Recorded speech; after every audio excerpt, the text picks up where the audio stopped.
a long time how to deal with people, how to deal with problems, and they must abide by the plans of their cabinet. And if they don't, there is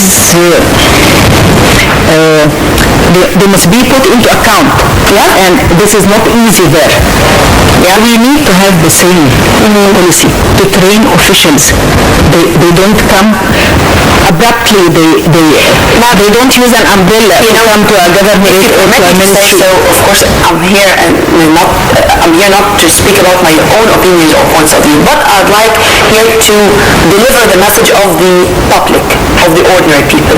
Many would say that, there were so many people who were assigned, but they refused. Whenever we are talking about those from 30 to 50, wasn't it correct to choose them as vice governors before, to take the experience and to know how to deal with the people, and then to move them or to promote them from vice or assistant to the governor to be the governors? But I think, don't you think that take a calculated risk, or taking a calculated risk for the sake of the people, even if we do have faults or mistakes, we are going to be fixed as we go on? I mean that we need to train them in positions. Okay. We want them to come already trained. But those people who rejected know that there is a new parliament and there will be a change of governors, maybe of the cabinet, and they are waiting for the new parliament. They don't want to come for quite 2 or 3 months and then transitional. Yes, and then go out. From اليوم السابع we move to another issue. It's about terrorism, which was targeting the 6th of October city. 3 blasts, saving the demonstrators of Al-Qaeda Ibrahim, also in Alexandria, from 4 bombs, arresting 91 terrorist Brotherhood organization members, and discovering 3 cells that possessed 10 bombs and a huge amount of weapons and explosive materials. The main banner taken also from Al-Watan, where we continue to read. The so-called Ansar Bayt al-Maqdis terrorist group in the hell of Askar.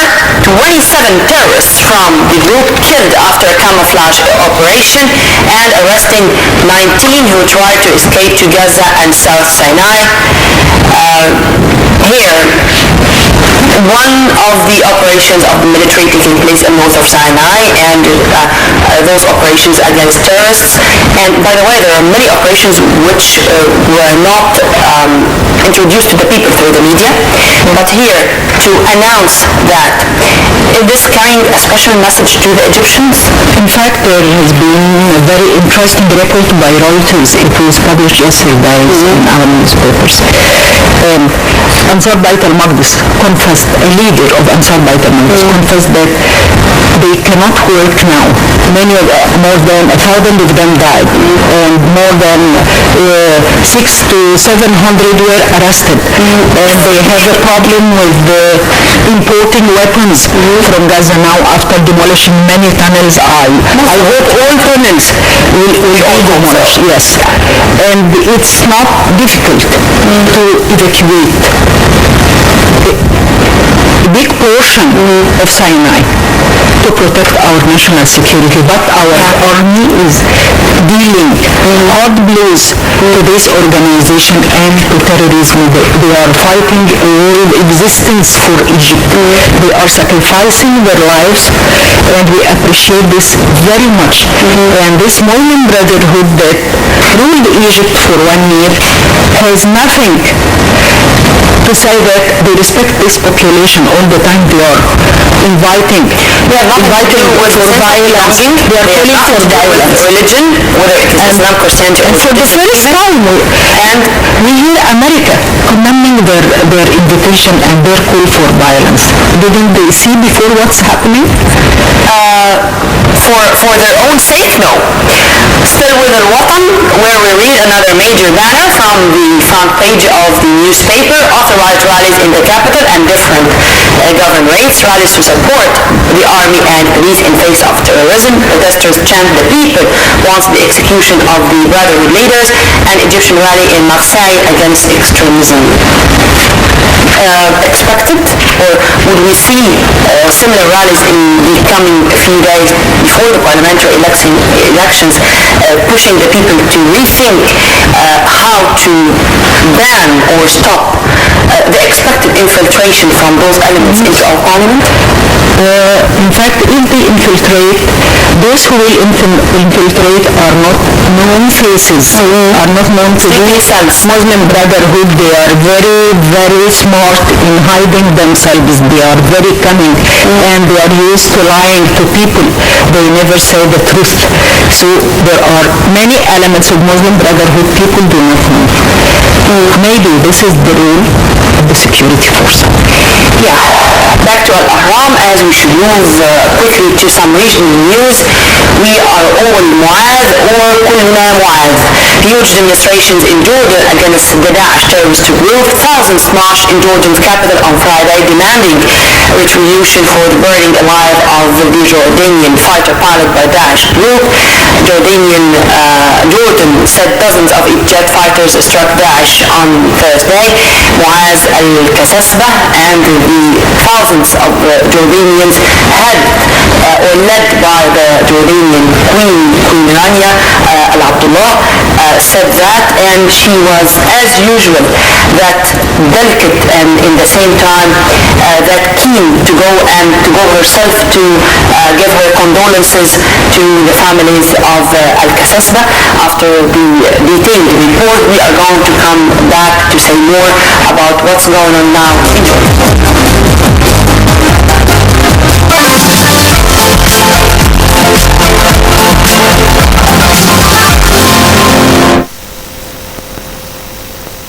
Jordan said on Friday it had carried out the second straight day of airstrikes on Daesh militants to avenge a captive Jordanian pilot burned to death by the group.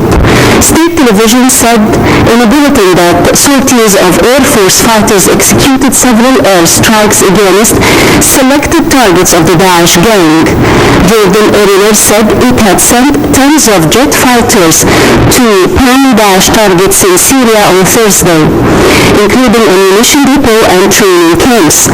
On Friday, and according to the site monitoring group, Daesh said an American female hostage it was holding in Syria had been killed when the fighter jets hit a building where she was being held. Jordan's King Abdullah has vowed to avenge pilot Mu'adh al-Kasasbah's brutal killing and ordered commanders to prepare for a stepped-up military role in the U.S.-led coalition against the Daesh group. Jordan is a major U.S. ally in the fight against militants.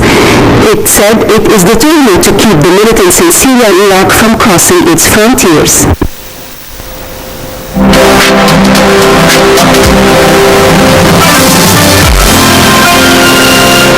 Again, with the burning alive of Mu'adh al-Kasasbah, whose death has sparked grief and deep sadness and anger, not only in Jordan but all over the world, whenever it comes to people who know well the dignity of being a human being.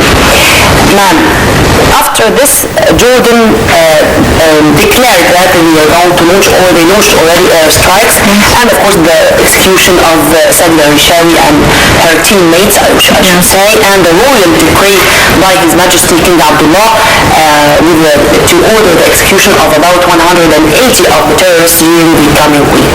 Yes. Were we waiting for such a terrible crime to happen to take those actions? That's what people in Egypt are asking for. Why don't you kill the heads of terrorism? Why don't you kill them innocently? Don't pay attention to the West. Don't pay attention to the United States. This is the security of our country. And in fact, Daesh lost in Jordan. They were betting that they are going to split Jordanian population when they kill Mu'adh al-Kasasbah. But the contrary happened. All Jordanians united against Daesh. They united behind their king. And yesterday's demonstration was just a reflection of that. We are all one person, and we are all calling for the revenge on this Daesh. And in fact, they are losing all the time because they are not clever enough to maneuver, and they are the worst propaganda for Islam, in fact, because there is nothing like this in Islam. At all. Islam is humanity, is mercy. All religions, Of course, all religions, but they are talking about Islam. They pretend to be Islam, and we are not Muslims. Let's go to Yemen, because we also do have a lot to speak about there with the Houthis. The last item is coming from Al-Watan. The Houthis continue their coup with a constitutional declaration and a presidential council after dissolving the parliament. After the detailed report, we are going to come back, so stay tuned.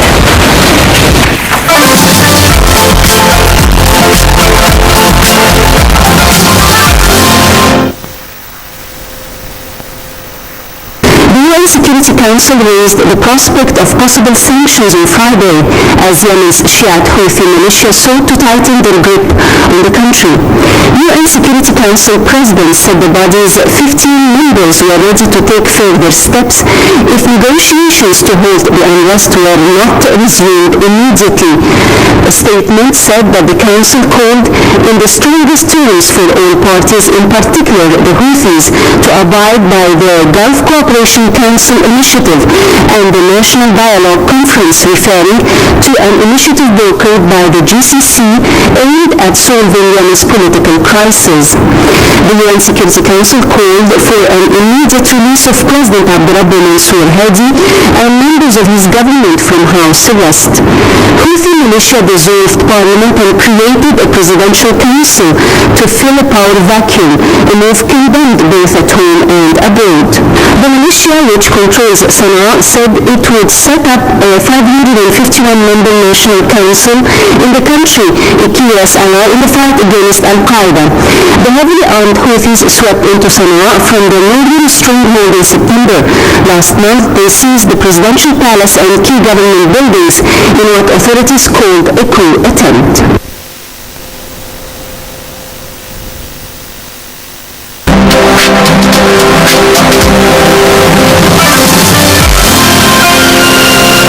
Welcome back. Yemen. How do you see the situation in Yemen now? In fact, it's very dangerous, and it's not possible that the world ignores what's happening in Yemen, what Iran is doing in Yemen. It's not possible that the United States didn't see this coming and didn't do anything to protect its allies in the Gulf. Gulf countries were meeting, Gulf ministers, foreign ministers were meeting with Foreign Minister Kerry yesterday, and they were discussing this, but I don't think the United States is going to do anything for them. They must defend themselves. There are interests now between the United States and Iran. That's why the United States does not see what's going on. A meeting between Mohammed Javad Zarif and his American counterparts, so of course tomorrow is another day. Hala and Enara, thank you very much for your input. We are done now with the Best Digest. After the short break, we're going to come back with more in our breakfast show episode. Stay tuned only on Now TV International.